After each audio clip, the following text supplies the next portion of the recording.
Chapter 22. Warding off of untimely death. I bow down to Sri Ganesh. I bow down to Sri Saraswati. I bow down to the Guru. I bow down to the family deity. I bow down to Sri Sita Ramchandra. I bow down to Sri Sadguru Sainath. Hail Sadguru, the cloud of happiness, the incarnation of supreme knowledge and holiest of the holies. Hail to thee, the remover of the fears of this world and the destroyer of the sins of Kali Yuga by burning them. You are the ocean of bliss on which waves of different emotions are formed. You, yourself, are in control of them. Bless your devotees. The illusory snake of the semi-darkness becomes a rope in daylight. Both the semi-darkness and the daylight are your creation. You are the one who gives birth to the notion of the existence of a serpent, and you are the one to change that form into a rope. You are the creator of the fear, and you are the one who removes that fear in the end. In the very beginning of time, when there is complete darkness, there is neither a serpent nor a rope, and there is no scope of any notion of any kind. Even that state of formlessness is only you. Later on, when the formlessness develops into a form in the semi-light, it gives the false notion of a snake. That also is created by you only. This concept of appearance and non-appearance is the manifestation of the spot of your changing moods. Your real nature is free of both existence and non-existence. Thus, nobody can fathom you. The Shrutis are silent about this. Even Shesh, the legendary serpent, with his 1,000 tongues, found them inadequate. Who am I then to understand it? Baba, nothing else pleases me than your darshan. I feel that I should keep your form in front of my eyes all the time, and meditate on it. You are the incarnation of pure knowledge. To achieve the goal of happiness, there is no other path to us than to be at your feet. Oh, how pleasing is your familiar posture when you are on your seat. Many devotees come to take your darshan, bow down their heads at your feet, gathering in their own happiness, lovingly. And how does your foot appear? Your toe appears like a moon, seen between two branches of a tree. As you hold it between your fingers, it fulfills the keenness of darshan. At the end of the fortnight of the dark part of the lunar month, after the last night of Amavasya passes off, all people are naturally eager to have a look at the moon. As soon as the bright half of the lunar month starts, there is a hope to sight the moon, and everyone eagerly looks at the sky in the westerly direction. That keen desire of your devotees is fulfilled by you at that time when you sit with your right leg crossed onto your left thigh. The index and the middle fingers of the left hand, forming a V shape, hold the right foot, and the nail of the big toe is close to the thumb. This shines like the moon on the second day. People have a great desire to look at the moon. But if the crescent of the moon is not seen in the sky, then those who have the knowledge tell you to look through your fingers, and say, "Now look through this space." You will be able to see the moon in front of you. Although the crescent of the moon is small, you can see it right at the spot. Great is the glory of that big toe. Becoming Vani Madhava yourself, you made the Ganga and the Yamuna appear, and satisfied Dasganu. When he asked for permission to bathe at the Prayag, he was told, "Know that this, my toe, is the Prayag. Believe in this and have a dip here." As soon as Baba said this, Dasganu put his head on his feet, and the waters of Ganga and Yamuna both appeared at the spot from his 2 toes. Dasganu has composed a song on that incident, with the words "boundless is your power and marvelous your deeds," etc., which the listeners, if keen to listen, they can find it in the 4th chapter of the Sai Satcharitra. Das Ganu has sung it himself. If the listeners read it again, they'll enjoy it again. Das Ganu, therefore, like spotting the crescent moon between two branches, by keeping the index and the middle fingers on the toe of his foot, Mother Sai shows a simple way of meditation to his devotees. This is to tell us that to be most humble before everyone, concentrate on the toe. This is a very easy way of devotion. Now we will go back to the previous story about how the devotee was crazed.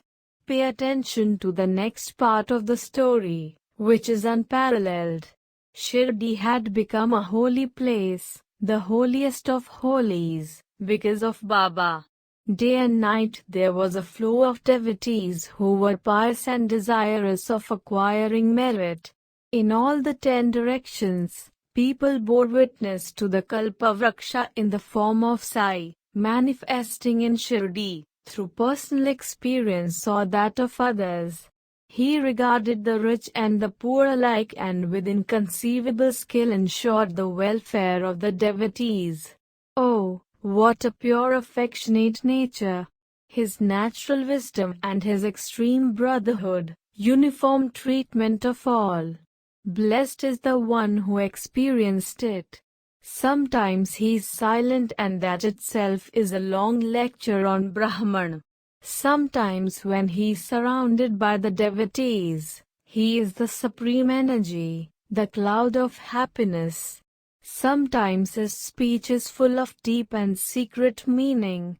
Sometimes he talks humorously, and some other times he gives up indirectness and is outspokenly angry.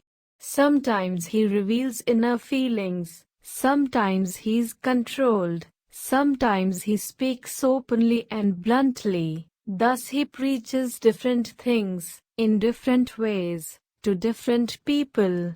Such is Sai Samartha's pattern of behavior, beyond the powers of the mind, intellect and speech. His deeds cannot be grasped, they are unexpected, incomprehensible and sudden. Our longing to see his face, to talk with him and hear his leelas was never satisfied. Still, we were overflowing with joy. One could count the drops of rain, tie the wind in a leather bag, but how can one measure his powers? So be it. Now listen quietly to the story, further on, about how much Sai cared for the safety of his devotees and also about how he warded off their insurmountable difficulties, and how he would forecast the difficulties to befall his devotees and give timely fortitude to them, rescue them and give refuge at his feet. Thus he was always ready to act for their welfare. An episode which will illustrate what is said above follows, which will please you who are keen to hear it. It will give joy of being in the company of Sai and strengthen the faith of the devotees. It matters not how fallen, deprived or ignorant a man is. If he develops love for listening to the stories of Sai and chants his name continuously, Sai will take him across the ocean of existence. Kaka Saheb Mirkar, who hailed from Ahmednagar, had been bestowed the title of Sardar by the government, as it was pleased with him. His son was a conscientious worker and Mamlatdar of Kopergaon. While he was on an official tour of Chittali, he came to Shirdi to have darshan. He went and sat in the masjid, and bowed down at Baba's feet. They chatted, making formal inquiries about health and general welfare. A large group was present there, including Madhavrao. Savor now the nectar of the wonderful story with rapt attention. How the future difficulties were forecast, how he took measures to avoid them, how he protected the devotees, All these deeds of Baba are indeed amazing. At that time Baba asked Mirkar your curious question, "Oh, this is our Dwarka Mai. Do you know it?" Bala Sahib did not understand that question at all. Baba said, "Now look. This is our Dwarka Mai. This is our Dwarka Mai. When sitting in the lap of the masjid, she safeguards the children and there will never be any question of worrying. This Masjid Mai is very kind. She is the mother of all the innocent and faithful devotees. Anyone may face any difficulty, she will readily protect. Once a person settles in her lap, all his difficulties are solved. He who lies in her shadow, he will be on the throne of happiness.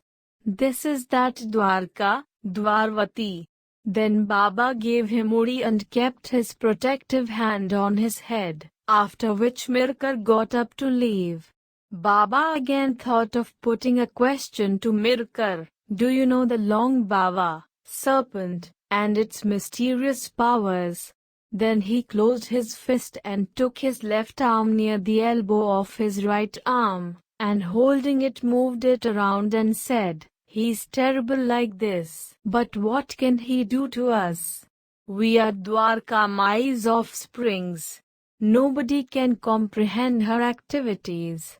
Just quietly watch her wonders. When Dwarka Mai is there to protect, how can the long Baba dare to attack? The strength of the attacker is not comparable to that of the Savior. How can it be explained? Why should Baba explain this, at this point of time? And how was Mirkar connected with it? Everybody was curious to know. He did not have the courage to ask Baba. Therefore, he put down his head at his feet, and saying that he was getting late to go to Chittali, he climbed down the steps. Madhav Rao was also with him.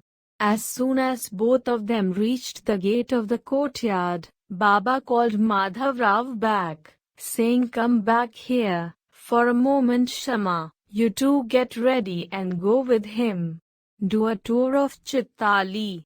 You will greatly enjoy it." Immediately, Shama climbed down and came up to Mirkar. He said, "I want to come with you in your Tonga to Chittali. I will go home, make arrangements and will be back in a trice. Baba says that I should go along with you to Chittali."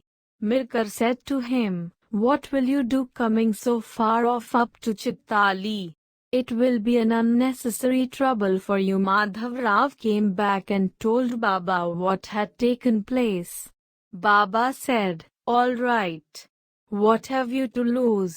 Mantra, Tirth, Brahmin, God, astrologer, doctor or the Guru. In case of all of them, the gain is in proportion to the faith that you have in them. We should always wish for the best and give suitable advice. Even then, what is destined will happen." But now Mirkar began to doubt his decision and thought that he should obey Baba's words. Therefore, he quietly made a sign to Madhav Rao and asked him to go with him to Chittali. But Madhav Rao said, "Wait. I will come. I will take Baba's permission again. If he says yes, I will return instantly. I will quickly come back." Bala Sahib Mirkar, "I had started to go with you but you made me go back." Then Baba said, "All right. What have you to lose?" And he made me sit quietly. Now I must consult him again. If he says yes, I will come immediately. I will do exactly as he says. I am only his obedient servant." Then he went to Baba and said that Mirkar was inviting him to go with him to Chittali and is asking your permission. Sai smilingly said, "All right, if he is taking you, you may go. Her name is Masjid Mai. She will never let her reputation suffer. After all, A mother is a mother, very loving and very compassionate towards her children. But if the children turn out untrusting, how can she then take care of them? Then bowing down at Sai's feet, Madhavrao set out and went where Mirkar was waiting to sit in the tonga. Both of them went to Chittali, and on inquiry found out that some higher officials, who were to come, had not yet come. So they waited quietly. There was a place to stay at the Maruti temple. Therefore, both of them immediately proceeded to that place. The night advanced and it was about 10 o'clock. Spreading out their cotton carpets, beddings and pillows, they sat chatting in the light of the lamp. There was a newspaper lying about. Mirkar opened it and started to read. He got absorbed in a certain piece of news. Then a strange thing occurred. At that evil time, a snake came no one knew from where, coiled itself and settled down without anybody's knowledge. It sat quietly and peacefully on one end of Mirkar's soft uparna, which was lying on his waist. When it had quietly entered, the sound it must have made was absorbed by the rustling noise of the newspaper. Therefore, nobody had any suspicions of the serpent. Although the situation was so tense, Mirkar was oblivious to this, being engrossed in the news.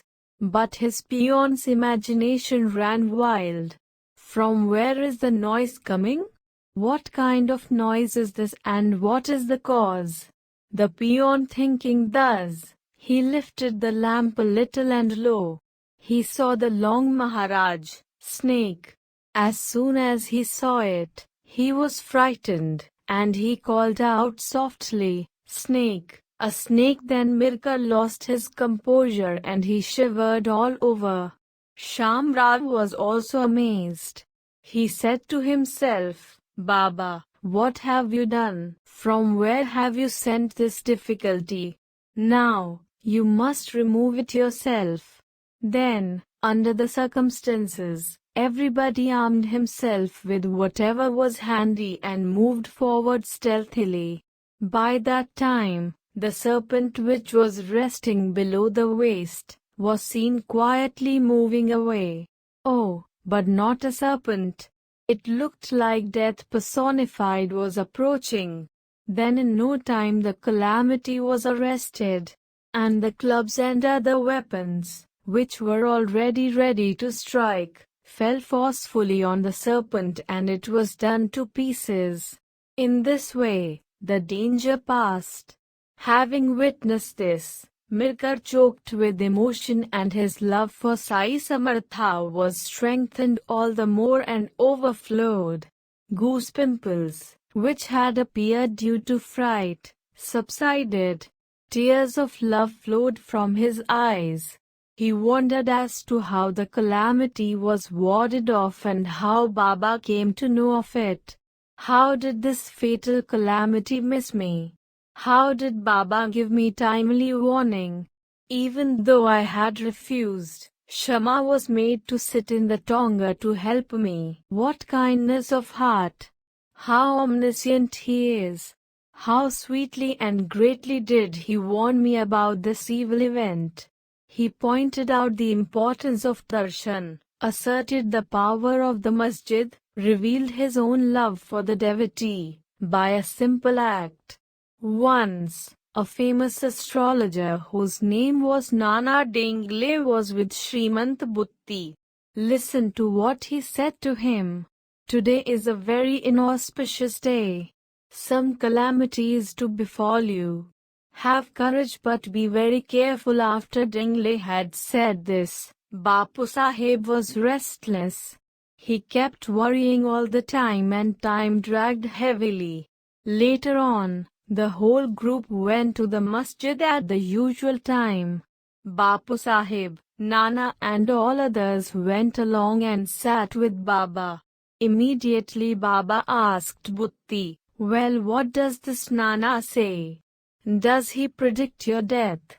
You have nothing to fear. Retort to him without any hesitation. You can kill me if you dare to. After this, now watch what miracle happened. In the evening, Bapu Sahib went outside to the toilet to ease himself, and in the toilet there came a snake. At that time, looking at that terrible creature, Bapu Sahib came out, while Ranu, his servant, thought of killing it with a stone. Ranu tried to pick up a stone. Bapu Sahib objected. He said, "Go bring a stick." It is not right to do this kind of work hastily. When the servant left to get the stick, the snake began to climb the wall, suddenly lost its balance and fell down. Then he crept away through a hole. From there, it escaped and there remained no reason to kill it. The incidents reminded him of Baba's words and, as it were, the ordeal was over for both the serpent and him. Be it so. For him, who has by good fortune witnessed the pleasure of Sai's company, it is a source of joy forever and it is impossible to forget. By making the devotees undergo such and similar experiences, he has attracted the hearts of his devotees, and to describe them in words, it would be always inadequate. Here is another similar story. At about midnight, it happened in the Chawadi, before Baba. Please listen to that. A certain Amir Shakkar, owning ancestral land at Korale, in Kopergaon Taluka, had faith in Sai. By caste he was a butcher and by occupation he was a broker. He was well known in Bandra. He was greatly suffering from a disease, which had terribly affected his limbs. Difficulties remind one of God. He left the toils and troubles of business, wound up everything and hastened to Shirdi. Kunti, the mother of the 5 Pandavas, had to undergo all kinds of sufferings to reside in a jungle for years incognito. But in spite of all her difficulties, she asked for misery as a boon from God. She said, "O God Almighty, you may give happiness to those who ask for it, but give me continuous suffering always. Let me never forget your name. O God, this is my only request. If you want to grant me anything, give me only this, so that I may never forget your name. It will be like an ornament around my throat." Listeners and this speaker, let us ask the same from Sai, day and night. Let us not forget your name. Keep us at your feet, so be it. Amir bowed down and kissed Baba's hand with the proper ritual. He related in detail about his disease and prayed for relief from his suffering. He asked for protection against rheumatism, to which Baba answered, "Go and live happily in the Chawadi." From the masjid, Baba used to go to the Chawadi every alternate night regularly, and Amir started to live there. Amir was suffering from pains in the joints. Therefore, he would have been comfortable at any other place in the village, or he could have even gone to Korale, which would have been more agreeable to him. But the Chawadi was an old and dilapidated building. The floor was uneven where chameleons, lizards, scorpions and snakes roamed freely. Besides, lepers and other diseased persons lived there. Dogs roamed around eating leftover food. Amir was very troubled, but he couldn't say anything to Baba. At the rear side, there was a knee-deep heap of garbage. There were a number of burrows, made by serpents and scorpions, in the backyard. He was in a wretched condition and it was a real ordeal of a lifetime for him. It rained from above and below the ground was wet. The place was uneven. Cold breezes blew through it. Amir was very worried. All the joints in his body were stiff. The place was wet and windy. It was an extremely wet place. But Baba's words served as the medicine. Rain, wind or wet, the ground rough, uneven, or pitted, all this was not to be considered, as Baba had told him to live there. Although that place was questionable and unfit to live in, Sai's presence and company were a great boon. He stayed on happily thinking those words to be his medicine. Amir Shakkar lived at the Chavadi for 9 months. Just as one climbed the steps into the Chavadi, right in front, he spread out his bedding in the middle of the room. Rheumatism had totally gripped his body. Seemingly, the antidote was also adverse. But in his heart he had true faith, therefore, everything smoothened out. Amir was asked to live there for 9 months and was prohibited from coming for darshan even in the masjid. But that Chavadi which was allotted to him to stay was such a place that without any effort it was possible to have Baba's darshan. That too, every day, both in the morning and evening. Besides, on alternate days, at both the times, he would witness the celebrations at the Chavadi to his heart's content. Every day in the morning, when Baba went to beg alms, Baba passed the Chavadi on his way. It was easily possible for Amir to have darshan when Baba went or returned, without leaving his place. Also, at sunset, Baba would come in front of the Chavadi, and would pay homage to all the directions, bowing his head and moving his index finger. From there he would turn back and walk up to the corner of the Samadhi building, and from here he turned back to the masjid, accompanied by his devotees.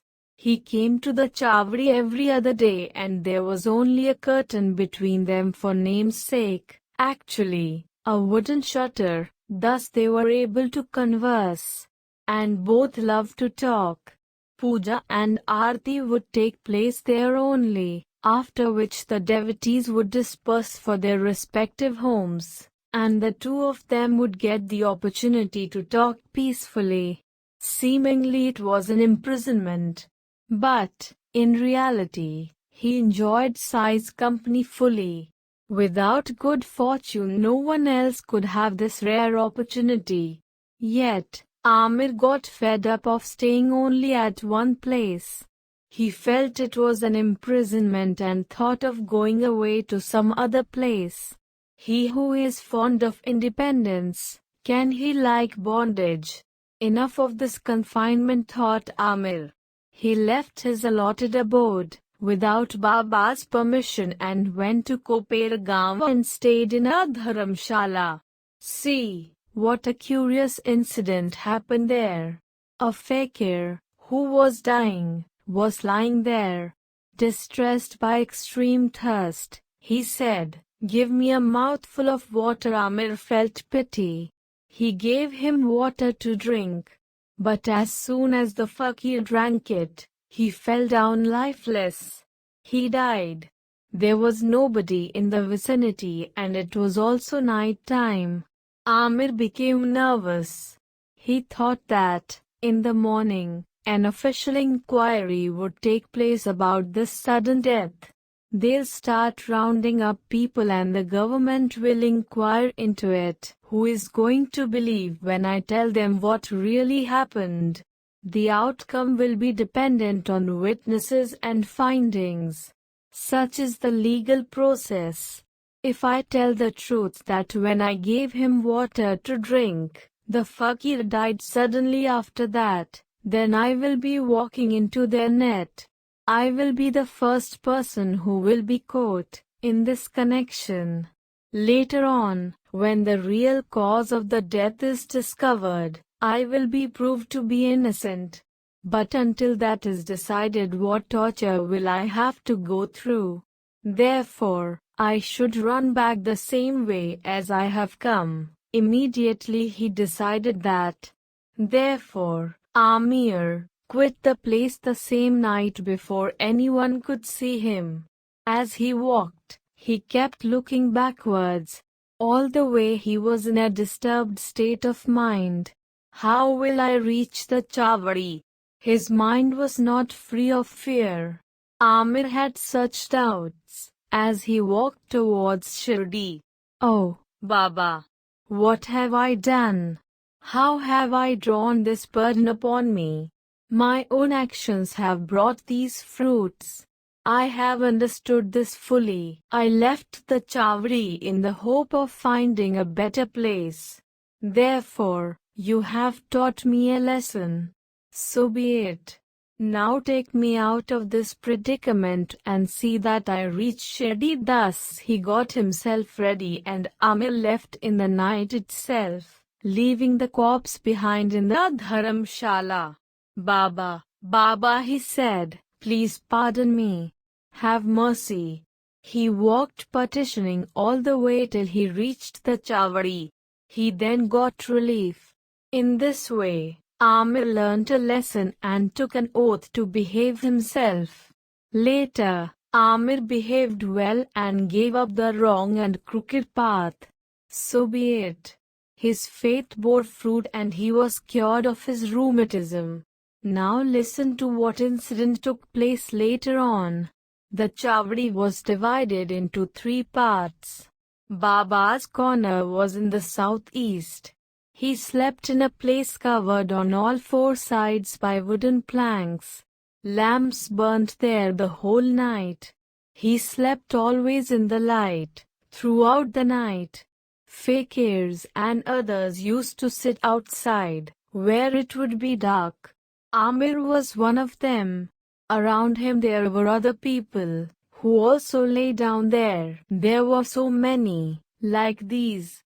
There, behind Baba's living quarters, was a storeroom in which a devotee called Abdul, a very detached person, lived. He was always ready to serve Baba. This is how it was. Once, at midnight, Baba cried out to Abdullah and said, "Look, I have found a ghostly creature near my bed." He went on calling him repeatedly. Abdul came running with a lamp in his hand. Baba loudly said to him, "Wasn't she here just now?" Abdul said, "I have looked everywhere. There is nothing that I see here." Baba said, "Open your eyes and look carefully everywhere." Abdul searched everywhere again and again. Baba kept hitting the ground with a satka. The people who slept outside awoke and began watching. Amir Shakkar also woke up. He wondered, what is all this commotion today? Why is there so much noise of the satka in the middle of the night? Seeing Baba's actions, Amir was immediately scared and thought that a snake had entered somewhere and Baba was aware of it. He had a long experience of Baba. He knew Baba's nature and his manner of speaking. Therefore, he understood this fully. If there was any danger to a devotee, Baba would say that it affected him. Amir was aware of this kind of speech. Therefore, he had come to this conclusion. Just then, he saw something moving near his own pillow. "Abdul, bring the lamp." "The lamp here," Amir shouted. When the lamp was brought outside, a large serpent was seen coiled there. He was dazzled by the light and he began to move his hood up and down. It was killed immediately. He felt very grateful to Baba, and thought how extraordinary this method was of making us aware. That mention of the ghost and calling for the lamp was only a kind of trick to caution the devotees of the danger and to save them from the calamity. There are a number of such stories about serpents in Baba's biography which could be described. But then the book would become very voluminous. Therefore, I have to curtail them. Snakes and serpents are Narayan, but they should be worshipped from a distance, says Saint Tukaram. He calls them wicked and deserving of a beating with a shoe. However, the opinion is not unanimous and one is left in doubt as to the mode of one's treatment of them. Abdul Baba, one acts according to one's nature and in keeping with God's will. This is the essence of it all. There is only one answer to this question. All beings are equal and non-violence is always the best. Baba, too, had the same explanation. Whether it be a scorpion or a snake, God is within them too. If He does not wish to harm, no harm will be done by them. The whole universe is under the command of God. Nothing here is independent. This is Baba's knowledge through experience. But we cannot accept that because of our ego. Once a scorpion fell into a pond. As he was drowning and heading to the bottom, a man happily clapped and said, "Oh, you likewise harm us." Another, hearing the clapping, came running to the bank of the pond and saw the scorpion bobbing up and down, while drowning. He was moved and took pity on him. He went near it and picked up the scorpion between his fingers. But the scorpion, according to its nature, jumped up and stung his fingers. In such a case, our knowledge is limited. We are entirely slaves of destiny, God, who bestows us with intelligence. Everything that takes place in our lives is according to His wish.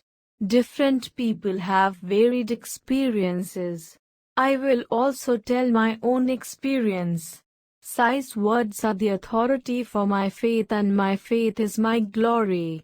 Just as Kaka Sahib Dikshit read the Nath Bhagavat in the day, every night he read the Bhavarth Ramayana by Eknath.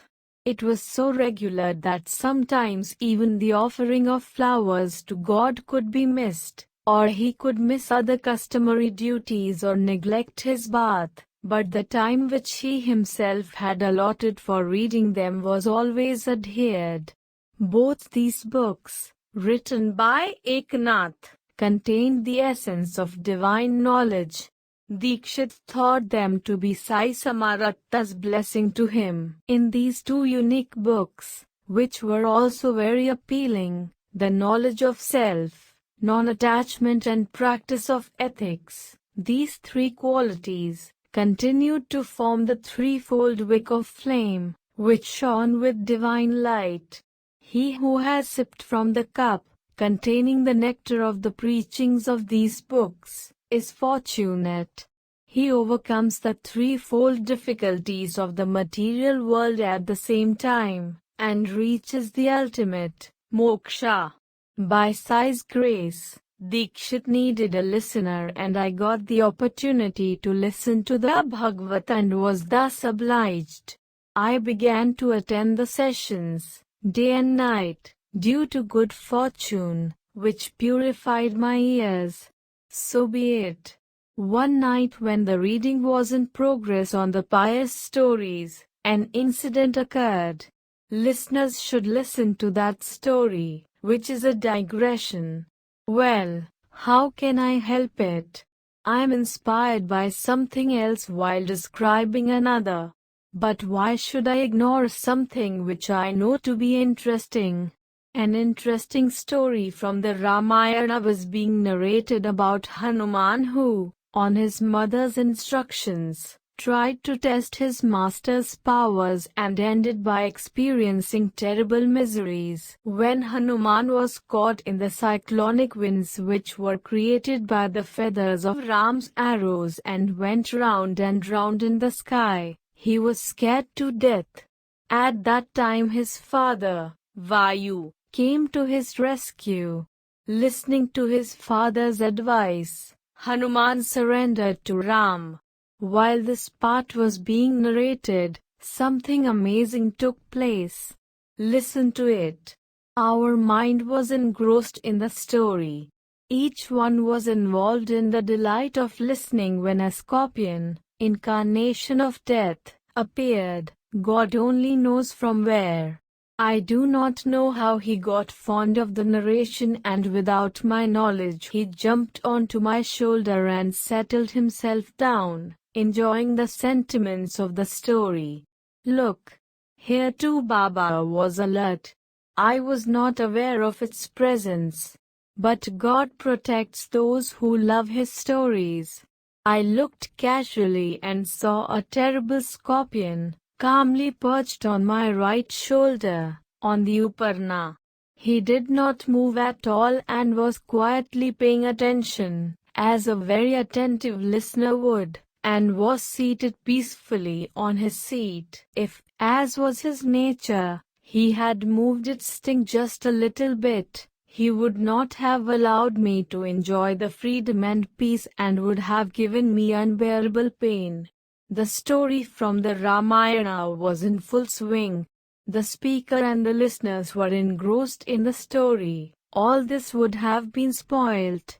Such was the ominous companion, whose seizure was difficult and a dilemma. This is the greatness of the story of Ram. No possible obstacles can be more powerful than it. They have to become repentant and forget their innate nature.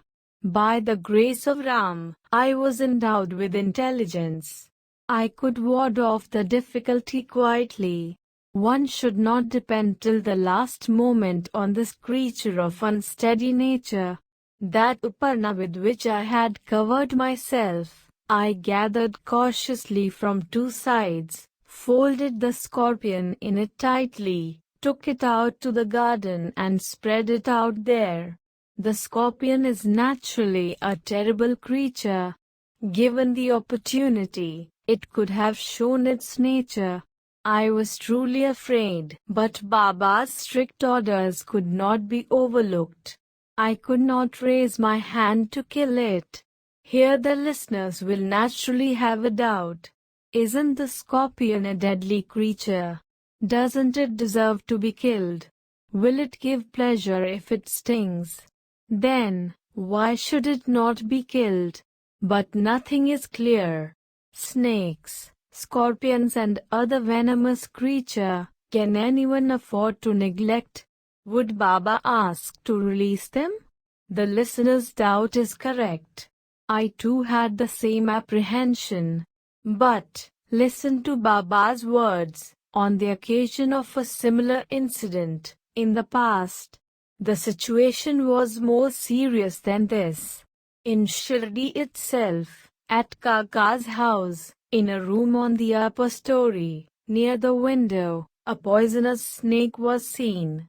It had entered through a hole in the window frame and was dazzled by the light of the lamp. It was sitting coiled near it. Though it was dazzled by the lamplight, it had got startled because of the movements of the people around. When there was a commotion, it was stunned and remained steady for a while. It neither went back nor did it come forward but moved its hood up and down. The most urgent thought of the moment was how to kill it. Some got clubs and some got sticks hurriedly, but they found the place difficult for maneuver. They were greatly worried. If it had crawled a little farther, and climbed down the wall to the floor, it would have reached my bedding first, and it could have had catastrophic consequences. A hit in a vital spot could kill it. But if the fatal stroke missed, it would take vengeance and bring calamity. Therefore, a lamp was brought and aimed at him. Then, he found a way to escape. However, its hour of death had not yet come and our luck was also strong. It was a precarious moment, but Baba protected all of us. It slithered back through the place from where it had entered. It was free from fear and everybody else had nothing to fear anymore. In this way, we were mutually happy. Then Muktaram, a devotee, got up and said, "It is good that the poor thing has escaped. If it had not slipped away through the hole, It would have lost its life when I saw Muktaram's outlook of kindness. I felt hurt and thought to myself, what is the use of compassion for dangerous creatures? How will the world go on otherwise? Muktaram seldom came, but we used to be there morning and evening. Besides, my bedding was placed near the window, so I did not like those words. He initiated the argument while I took the diametrically opposite view. A big argument took place but no conclusion was reached. One said that a snake should be killed without a moment's delay. The other said, why should we unnecessarily be inimical to an innocent being? Some condemned Muktaram, and some supported me. The argument warmed up and there was no end to it. Finally Muktaram went downstairs. I changed my sleeping place.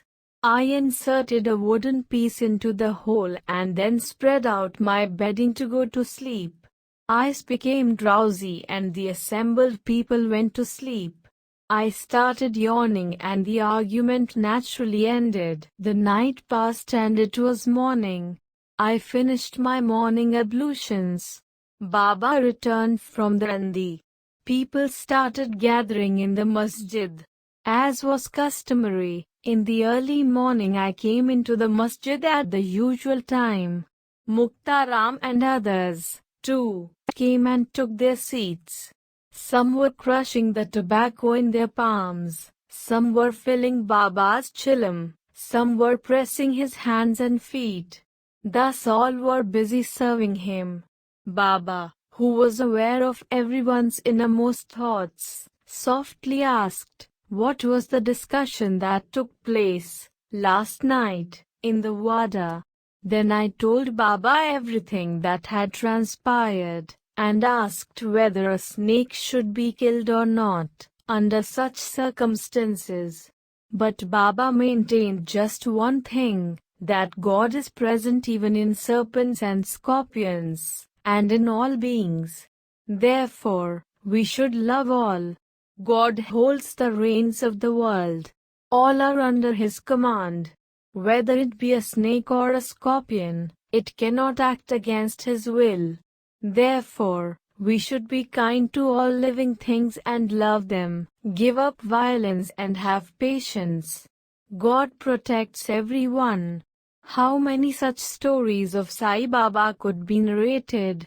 Therefore, the listeners should certainly gather the essence. The next chapter is even sweeter than this one. It is about an incident where devotion and faith combined in one person, the devotee Dikshit, and how, with the strength of these, he readied to kill a goat. May there be well-being. This is the end of the 22nd chapter of the Sri Sai Samartha Satcharitra, written by the devotee Hemadpant, impelled by saints and virtuous people called warding off of untimely deaths. This is offered to Sri Sadguru Sai Nath. May there be auspiciousness.